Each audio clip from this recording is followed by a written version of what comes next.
going on? What's up, Kingpin? We got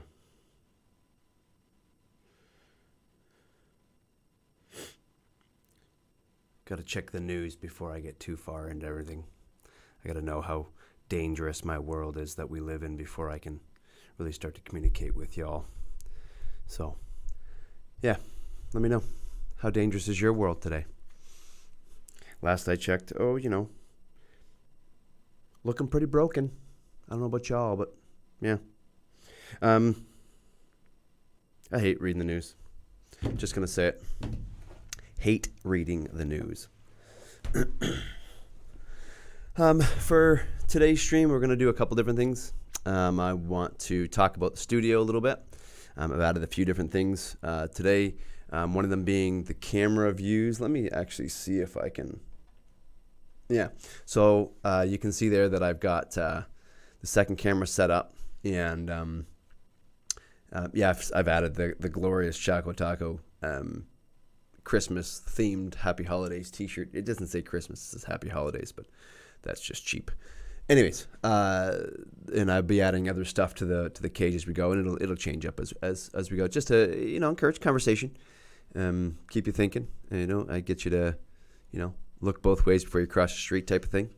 The other thing that we have in the studio today is obviously some new camera mounts, like I talked about. I added what did I add? A new solid state drive to the PC to help with some recording. Some people asked about YouTube videos, and I think we might take some of the stuff that we do, so we don't just cram a bunch of VODs on Twitter, put some stuff out on YouTube for those that want to follow up. What else? A little bit more soundproofing. Change the camera angle a little bit. Tried to create the way the camera posts are set up. I tried to equal the distance between myself and the person I'd be interviewing. So that's a thing. Also, today I want to talk about topic-wise for the future. I'm going to do an introduction to me today. I think that's important for you all to kind of use as a springboard to future conversations, to help you understand who I am and not only what we do, but also to talk about kind of how we got there. I think that's critical. You'll hear that a lot as we go. I'm going to talk to people about kind of their journey and how they got to where they are.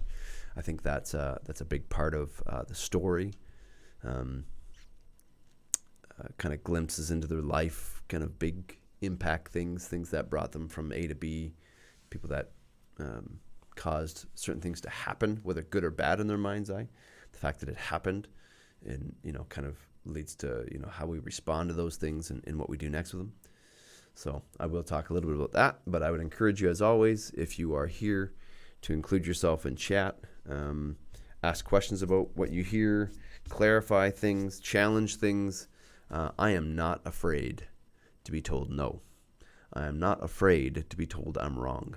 As a matter of fact, I count it a privilege, the fact that I get to do those things for others, whether it be when I got my degree or with my kids. I challenge them. I make them think. When it came to my professors, I challenged them. I made them think. Why do you think the way you? Why do you believe what you believe? 1 + 1 in your world may not add up to 2 in mine. So, especially with the degree that I had.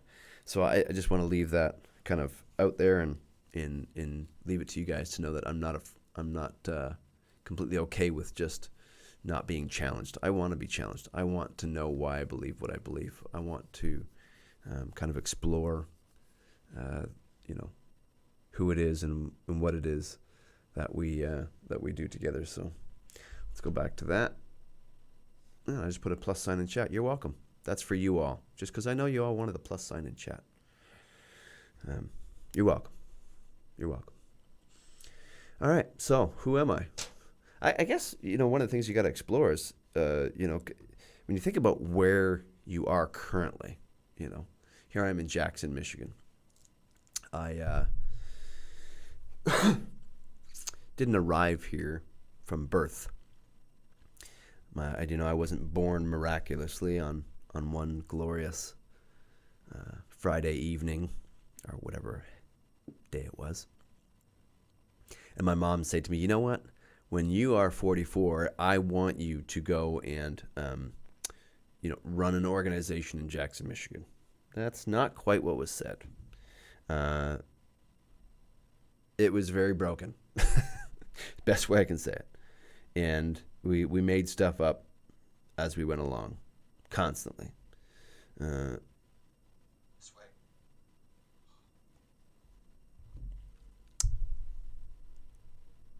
So I think, fast forward several years is where I'll start to, when I started working, because I think that's essential. I think it's critical to know when it all kind of came together as an adult, what the path was going to be, what I hated and what I didn't hate. And I think one of the things that you need to understand about me early on is when I was a kid, I wanted to be a cop so bad. I could taste it. Everything I did was around becoming a cop, whether it was the hunting, the fishing, the outdoor stuff. And as silly as that sounds, it's hunting and fishing is very much police work, believe it or not, because you're tracking stuff. You're looking for the unusual, what doesn't fit, and how do I get close to the thing that doesn't want me to get close to it? That fits. That's part of that, mindset, as it were. I think it's absolutely critical that you understand the intentionality behind everything that you say and do. What's up, Asher? So when I had this deep desire, I thought, okay, what's the logical way to become a cop?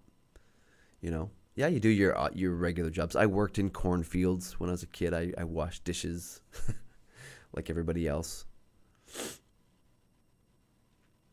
You do a million different part-time jobs, but the real thing I thought I needed to do was join the military, and that's what I did. I joined the military. I served for a number of years. I was a machine gunner. I think I've talked about this before.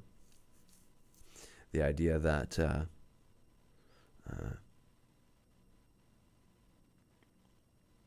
I thought the military was going to get me the experience I needed to prove to the police that, hey, I'm this big, tough BA guy that can do and risk all the things. And so I did. I joined the military. And what I realized in the military is I loved being the guy that had the power. I don't know how best to say that. I love being the guy that had the power. So in order to have the power, you got to have the most bullets. You got to have the biggest gun. And so I did. I was a machine gunner. I became the guy that carried the most bullets and could shoot the fastest and scream the loudest, right? I wanted to be the toughest guy. I wanted to be the strongest man, carrying the biggest gun, shooting the most bullets. But why? Why did I want to do that? Was it just this ego thing? Right? So you have to explore that a little bit. Okay, so why do I want to be a cop? Okay, well, yeah, I joined the military and I enjoyed it, but why? What part of what's up, Likey 123? What about it was appealing? Well, what I found out is I didn't necessarily want to be a cop. I didn't want to restore order. I didn't want to be an army guy that was the biggest, baddest, whatever. Really, what it came down to, and this is the truth, and if you explore long enough, you'll probably boil your own motives down to something similar to this as well. It's part of your love language. I wanted to be the hero. I wanted to be the guy that swooped in and saved whoever was in distress. It had nothing to do with ego. That's why, after a couple of years of being a machine gunner, I remustered and became a paramedic. Because it fulfilled the same thing. fulfilled the same desire to be a hero.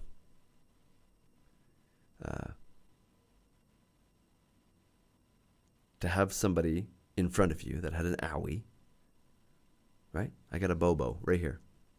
Make it feel better. My job is to come in. I have a Band-Aid here. Whoa. Band-Aid applied. Wow, you made it feel better. Thank you. You're my hero. Same thing with the policing. It was a desire to come in,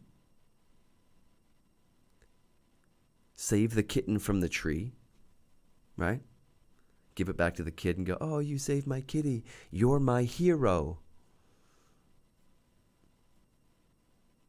Boils down to a deep desire by most guys, I believe. Again, this is where I ask you to challenge me, but to be a hero, to be the person that comes in and saves the damsel in distress, or the old lady that's trying to cross the street, or whatever that thing that you want to be hero to is. We're talking about whatever you want to talk about. I'm just introducing you all to me because this is officially only my second stream. Am I a cop? No. Did I want to be a cop? Yes. So what I do right now is I'm the executive director of a nonprofit that works with expelled high school kids. And I'm talking about kind of what brings me from a 14-year-old boy that wants to be a police officer to the executive director and founder of a nonprofit that works with this population, who very often works with cops. So, and you know, it's just, again, it's this idea of heroism. It's you know, when you come into even management. So after picking corn and joining the military and going to school for the first time, I even went to school and studied law in the beginning. I wanted to go through and do all the things, you know. What I realized, even as I was doing my degree, is that this is not really what I want to do. Sure, it sounds exciting, but it wasn't really what I wanted to do. So then I started looking at things like management. What do I got to do to lead people? Because that's what a hero does, right? Is you lead people. So I started looking at management, and there are different roles of managers and leaders, right? And they intertwine. A lot of them, you know, kind of blend together. You know, you got to be tireless. What is a hero? They're tireless. Somebody that, you know, when the bell calls, you go immediately. Nothing. The light shines. The big bat in the sky shines. You go. Doesn't matter what you're in the middle of, or whether it's, you know, doesn't matter whether you're Clark Kent. You're walking on the street and you hear danger. You go in the phone booth. You put your cape on and you go. Right. You're tireless. So you teach others. So you're a coach. Not only do you go and you do the thing. Right? You go and you save the whatever, but you then say, you know, and this is what you should do, people. You teach others as well when you have another guy or girl that is doing the thing that is very hero-like, whether it's good choices or helping the old lady across the street or whatever the thing is. You encourage those people. Right? You're a cheerleader for them. That's all part of being a hero. You lead them, right? You coach them. So you come follow me, coach. Look, this is how you do it as you follow me. And you cheerlead. Hey, look, you did that thing that you did as you were following, that you were supposed to do as you were following me, that I was teaching you. Good job, right? And you pat them on the head. But the goal of that and how you do it is through relationship. You spend a lot of time in leadership with these people. You might even say you parent them. Right? You ever see, okay, back up one step. You ever see a soccer mom? Do this. Soccer moms. Think about it for a second. I just got to text a few people. Give me a second.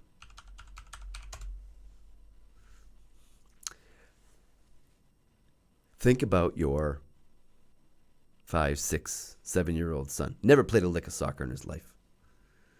These kids are as uncoordinated as a fish out of water. They're flopping around on that field. They're picking flowers. They're all in a big ball, kicking the ball at each other. Yeah, right? No one's got any real direction. But yet you listen to the parents on the sideline, it might as well be FIFA. It might as well be the World Cup. They're screaming, they're hooting, they're hollering. It is the best thing since sliced bread. And they're screaming not for the team, but for their kid. They are the most excited person in the room for their kid. When? When are they the most excited? Always. That's what a hero does. I get the most excited for you always. Right? That's part of parenting. That's also part of being a hero. Is you are the most excited person in the room for that person always. What's crazy is it's also one of the hardest things to do. It's also one of the hardest things to participate in. You ever met that person that's like so excited all the time for everything that's going on? I can't handle that person.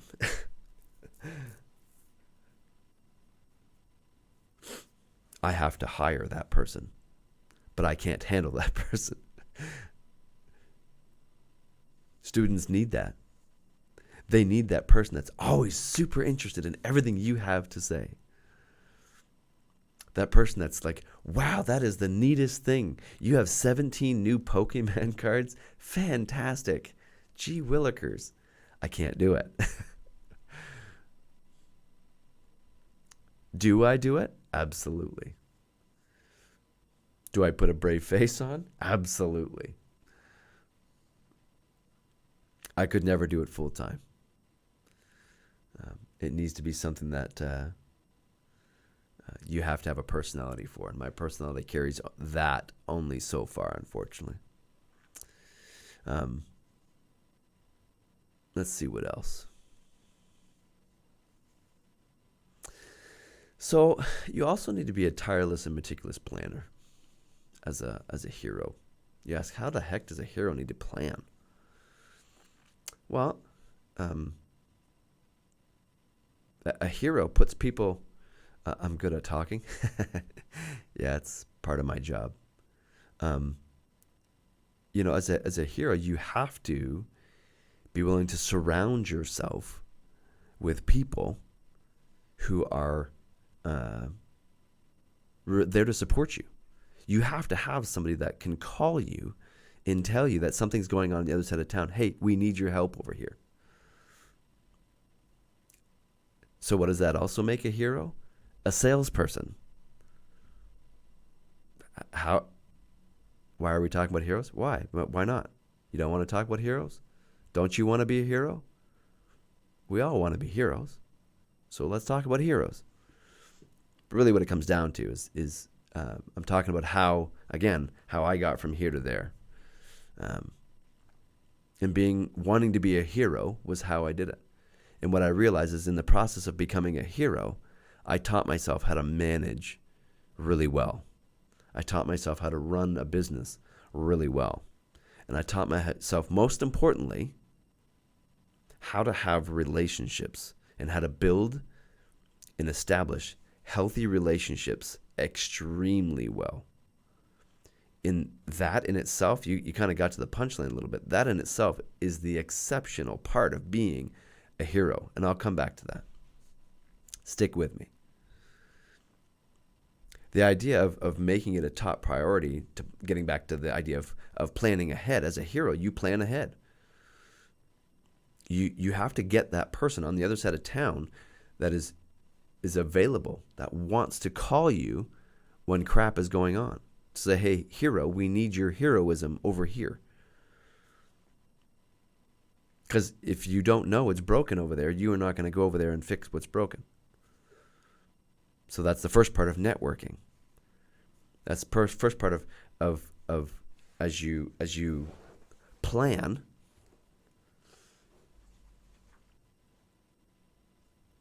That you put things in place that need to be there for you to be a hero.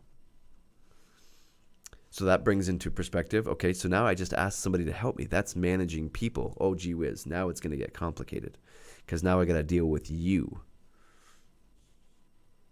So we go from being a leader who is going to just say stuff to being a coach who is going to kind of, point at you and give you things to do.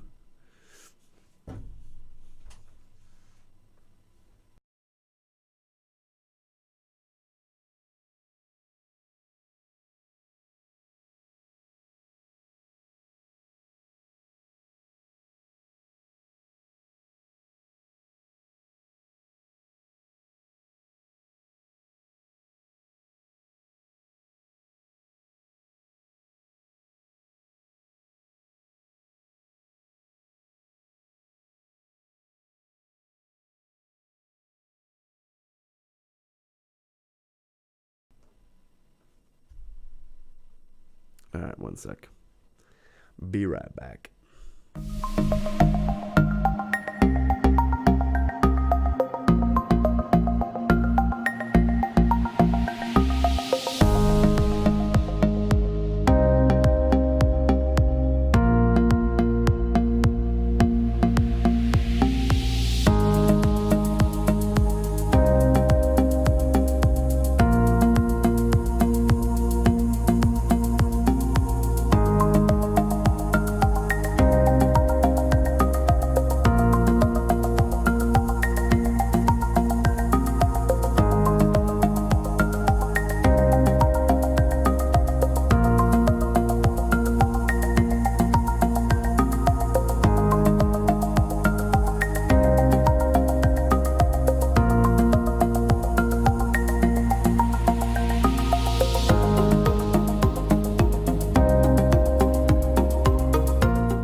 Sorry about that. Part of doing this is I have students. Hold on.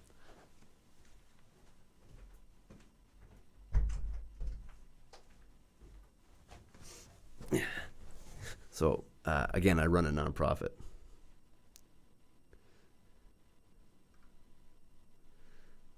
And I work with at-risk students. And so students come and go constantly. And I invite them in. I don't not allow them to interrupt me, always.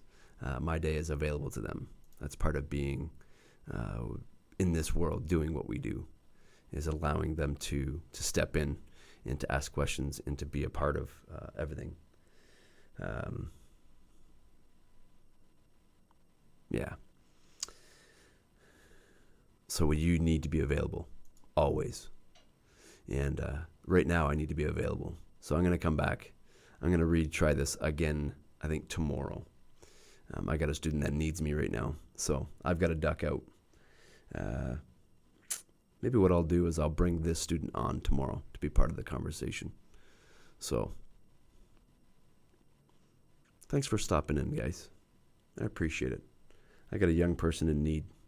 I'm going to go give him a hand and maybe be their hero today. So thanks for joining me. I'll be back tomorrow for sure. What's up, Nico? Thanks, buddy.